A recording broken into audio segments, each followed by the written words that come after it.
natural protection against invasive organisms. Now, you have to remember that the way things are with the way our medical system is, you are given a prescription. Yeah. And prescriptions are very, very 100% reproducible. So what do I mean by that? One batch made today, another batch made a month from now, another batch made from 10 years from now, and a batch that was made 10 years previous, they're all exactly identical. They're not different. Because what they do is they use synthetic compounds. You know, it's a manufacturing process, and everything is synthesized. So consequently, you can reproduce it exactly the same way. And in the medical profession, this is good because this way, if batch number 10 years ago did benefited you, see, they just assume that since it's exactly the same today, it's going to benefit her, see. And then 5 years from now, it's going to benefit you, see, because it's the same thing. But the thing that they don't realize is, number one, you and you and you are different, you know. And so the thing is, because we are different, and because we want to be healthy, bacteria are different also. And there are many, many bacteria. There are good bacteria, which are beneficial to us, and in the natural environment, we call them probiotics. And then there are pathological bacteria, you know, it's the bacteria that cause problems, diseases. And the diseased ones are the ones that physicians are primarily concerned with. Well, the problem is, bacteria are very smart. You know, just like you and I, we look at our problems and we solve them. If we don't solve them, we'll probably end up in a mental institution or 6 feet under, see. But we solve them. Well, bacteria are exactly the same. They look at the situation and then they say, hey, wait a minute, there's a different chemical in here now that we're not used to. And so the first generation is maybe not going to make it, they're going to die. But the second generation picked up a little bit of that information, and it says, wow, you know, this is what my parents were telling me about, see. And then some of them will die, but not all of them. And then the third generation, boy, they've got it figured out now, see, just like, you know, grandparents and parents, and then the kids, the kids, they know everything, you know. Oh, grandma, you don't know, except when you know, they know more about computers than grandma, that's for sure. But, so these bacteria then, you know, and this understanding this chemical transition, this is called resistance. So a product, let's say tetracycline, which was the most powerful antibiotic back in the 60s. It was very efficacious. It killed everything in sight, you know, and so it was really used very much. Well, these bacteria figured out, hey, this compound, I know how to deal with this now.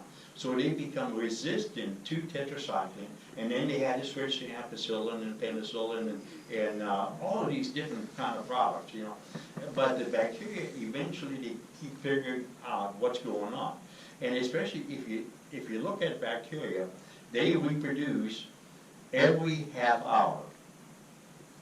So if you look at, I don't know if you ever heard of this concept, if I give you a penny now and then in a half hour I give you 2 pennies and then I give you 4 pennies in another half hour, you know, if I keep doing that, how many half hours do I have to have before you get $1 million? Can you estimate any? A month you can go double, and every day you can go from a penny to over several $1 million. Oh, definitely. A month is way too much. It only takes 16 repetitions of doubling something.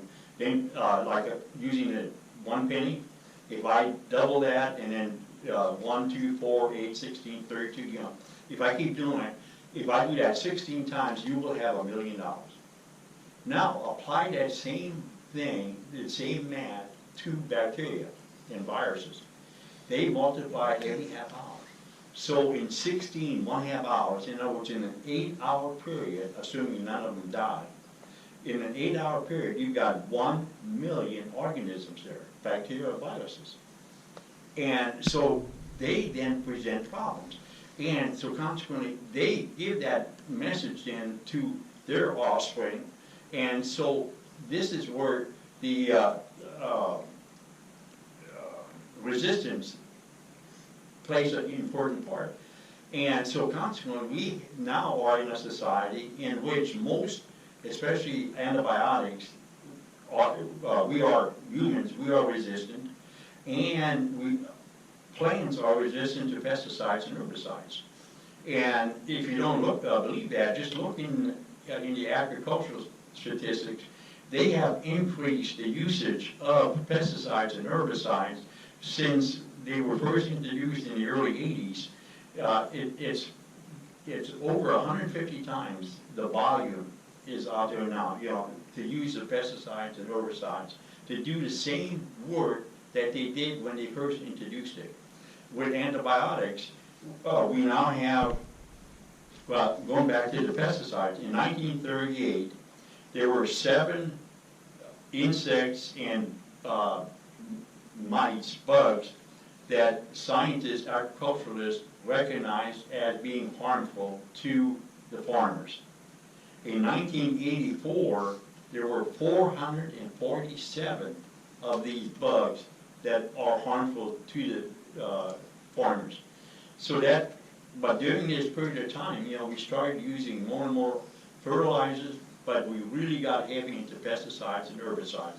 And these species, they started developing a resistance to these, and so our thinking is, well, if a pound of it did that, 10 years ago, if I use 10 pounds today, it'll do a better job. But that is the exact opposite of what we should do. We should actually cut back, and then the organisms would not be as sensitive to it. So that, and then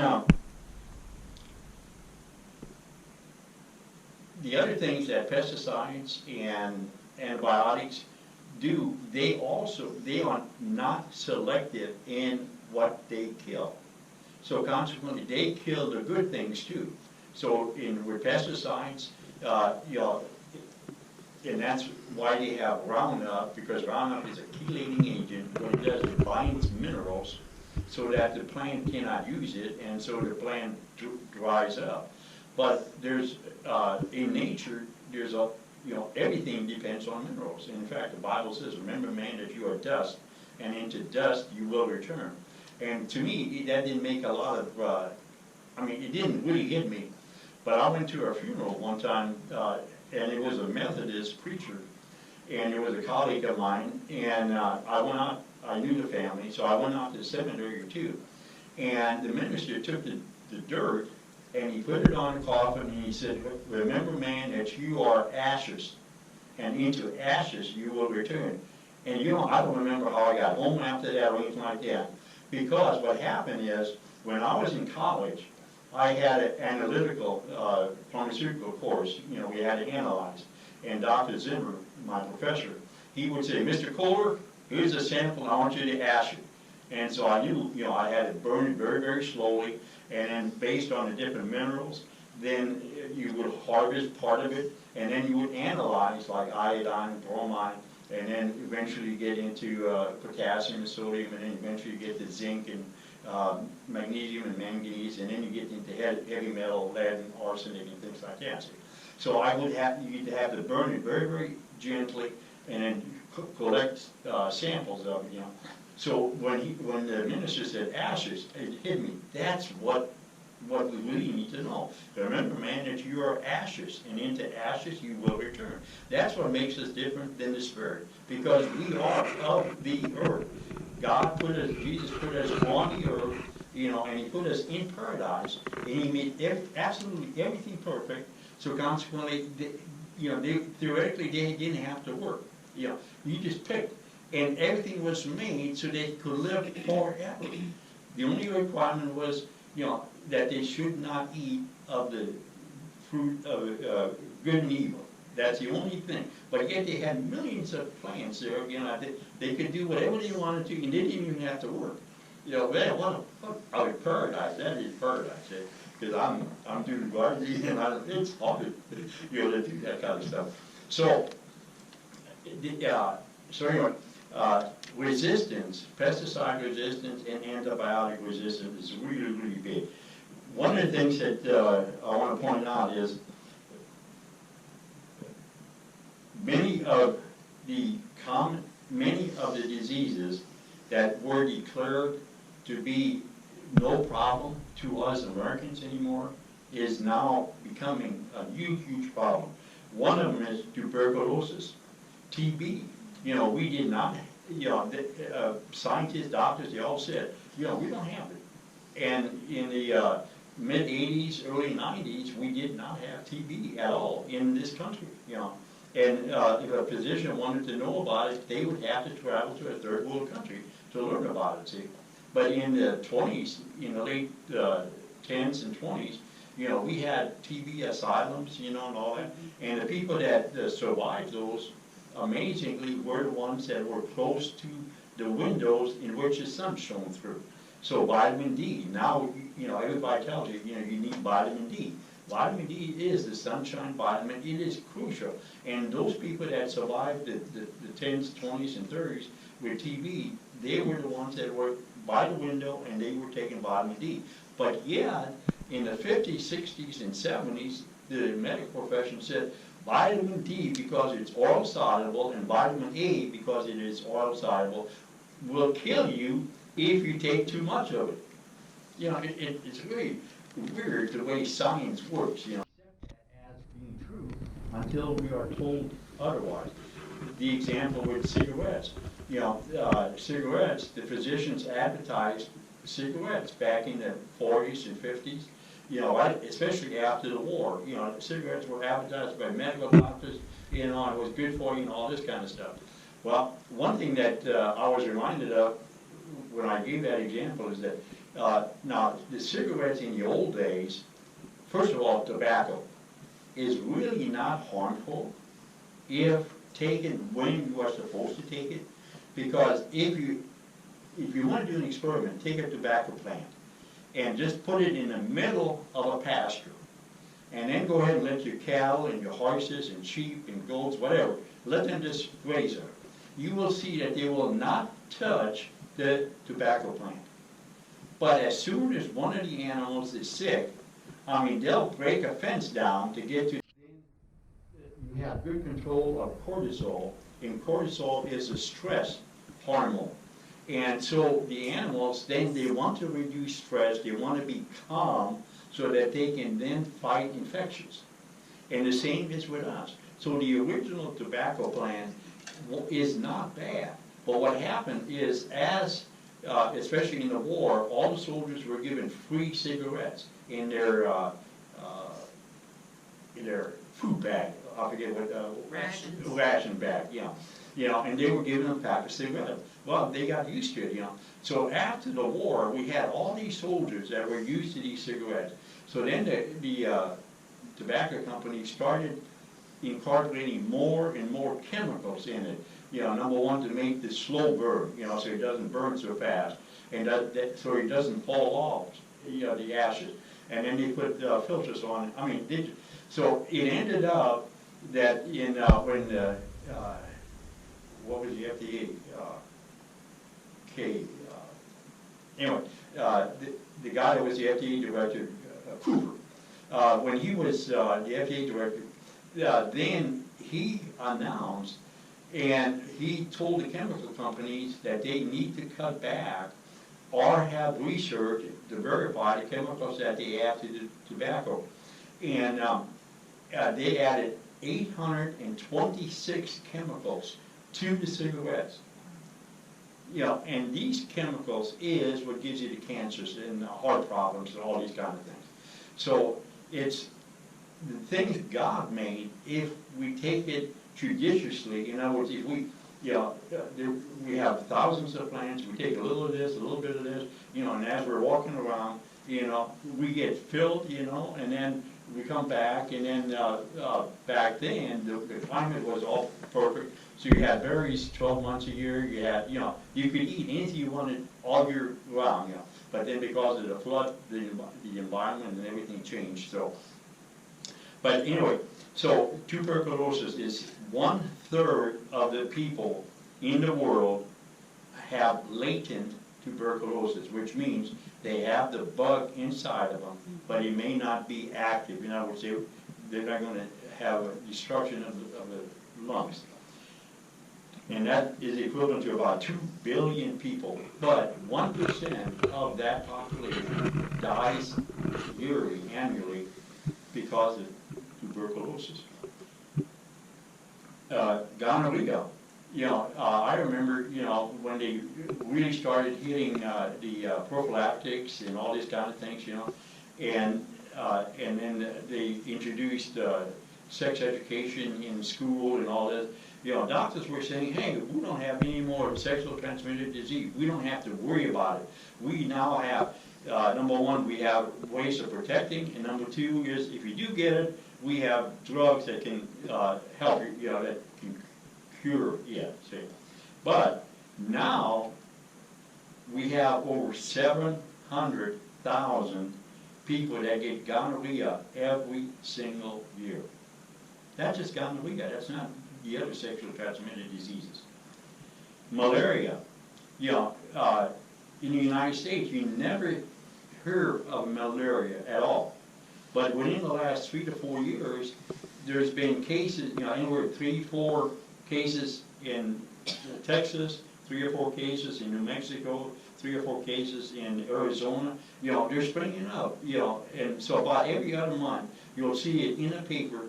You kind of have to look at the little, small part of it, because they don't want to advertise, they don't want to scare the people, see. But the primary reason why malaria is coming in is because of the alien population, immigration. But it's not the legal ones, because if you immigrate legally, then you are, one of the procedures, you have to be okayed by the doctor, you have to be examined. And if you don't pass the examination, then you're put on probation, and then you're allowed to come back in a year or 2, depending on what you have, and then you can be retested again. It's not an automatic no, but it is, they allow you to be retested.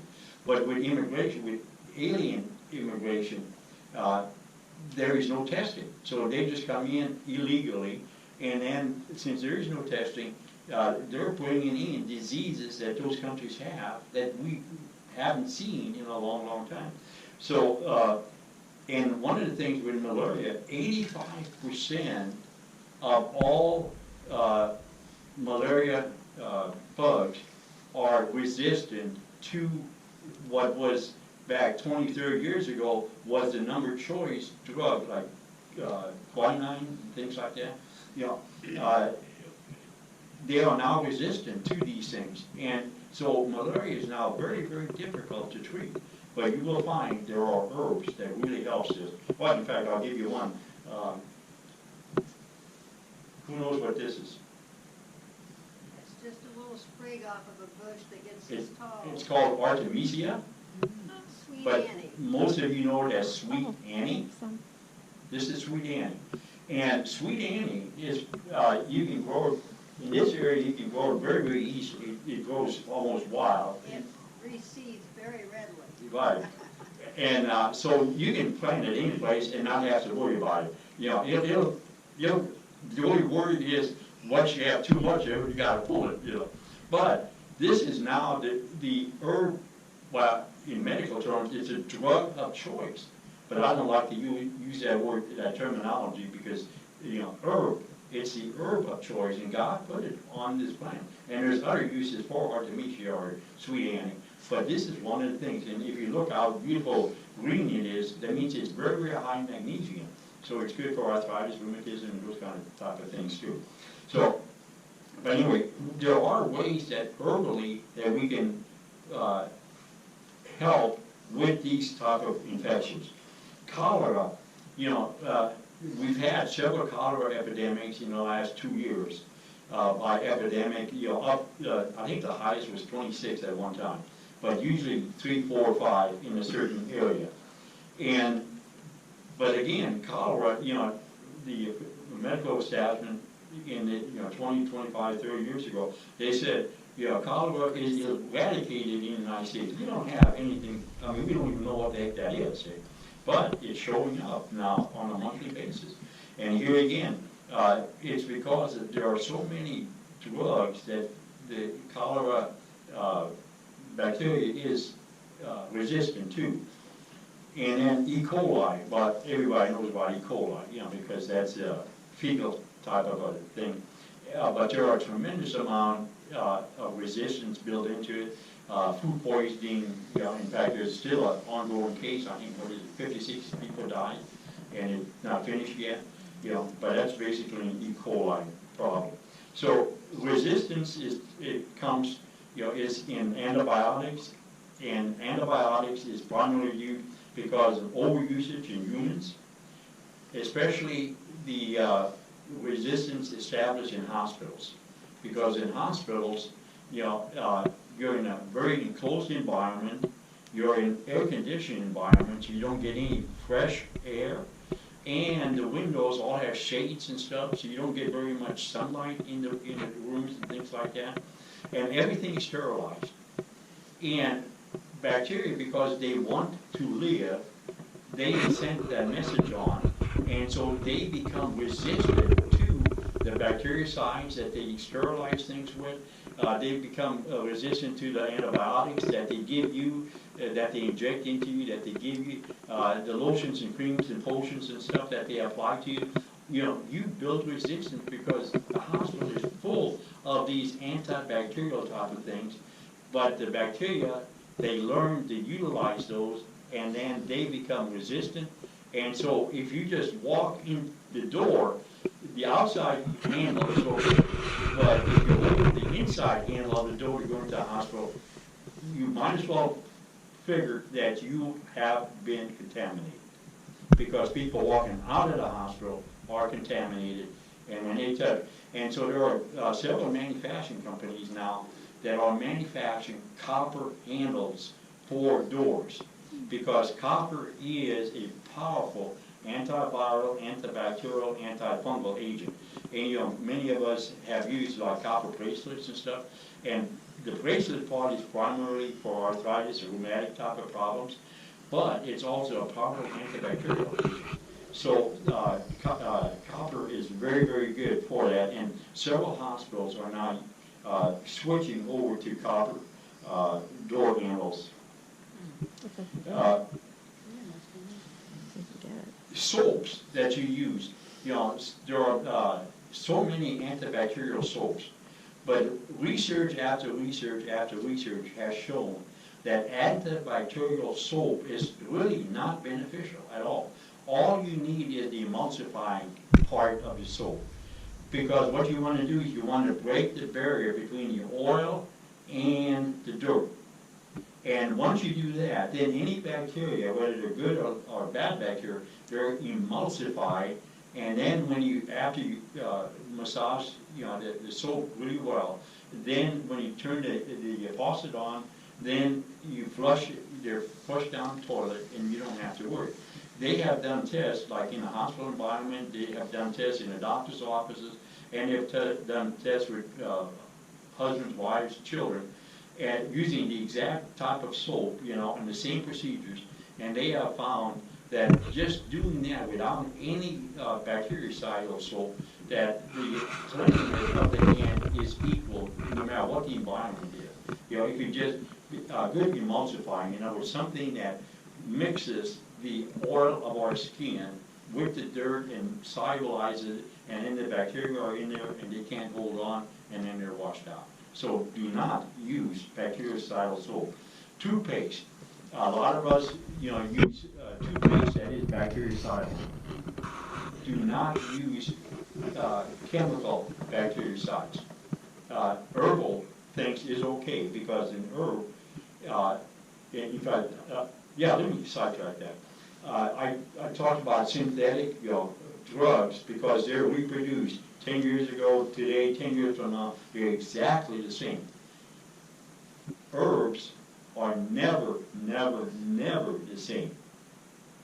Now you're going to say, Nick, look at all the advertising you do. Well, see, if you mention the name of the herb, you're legal.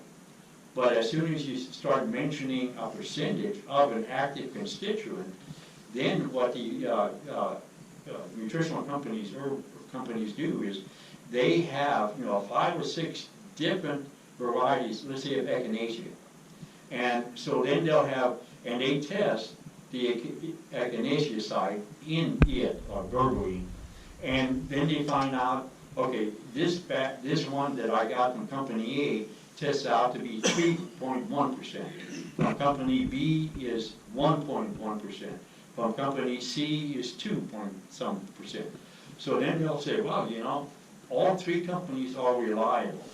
So what we're going to do is we're going to aim, and we'll put on the label 2%.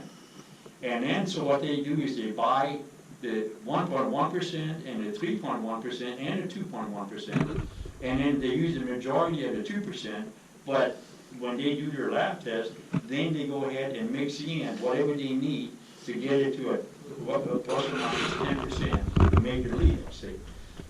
So that's the way the herb industry does it when they label a certain percentage, see? But it's never the same. The company that told you, this year that their echinacea is 3.2%, next year it may be 1.1%. Even though they have the farmers the same farmers, they grow the same way, but the reason it changes is, number one, the soil conditions is different, the rain condition is different. The amount of rain that herb gets is a difference between how the active constituent is. In fact, it tells a complete difference as far as the herb is concerned. And then the sunlight makes a tremendous difference, especially the sunlight is especially involved with the fatty acids in plants. And all plants have fatty acids. Putting in a common vernacular, the aromatic oils that the plants have. Because all plants, they have a certain odor, a certain perfume, a certain smell to it, And this is one of the beautiful things, when God made us, He put the nose right on top of the mouth. And where do we put the food? In the mouth, see? And so as we put the food into the mouth, we get that odor coming out of it, see? And the nose, within 1/1000th of a second, the nose picks up that perfume, that aroma, and it tells the brain, and the brain immediately tells the body, get ready. Yahoo, we're getting food. And so the body gets ready. The hydrochloric acid in the stomach starts building up. The pancreatic enzymes start to work. The pancreas starts working on the insulin factors and things. The liver starts producing the digestive enzymes, both the carbohydrate enzymes, protein enzymes, and the fat enzymes. The whole body gets ready for this food to come in. So when we start chewing, and this is really important, we need to chew the food really, really well. Dentists tell us, that we have 32 teeth in our mouth. And so I heard it from a dental lecture that we should chew the food 32 times before we swallow, so that every tooth in our mouth has exercise. So I think it just makes sense. I kind of like to read that too. And the more you chew it, ideally, if you can get to chew the food where it becomes so liquefied that you have a hard time holding it in the mouth, before it starts to run out, that's ideal. And if you're sick, especially if you have cancer and a real deadly type of a disease, then you really want to chew the food. And if you don't have the energy to chew well, then use a blender. And we are really blessed that we now have blenders. And you can get any heavy-duty you can get any size blender you want. But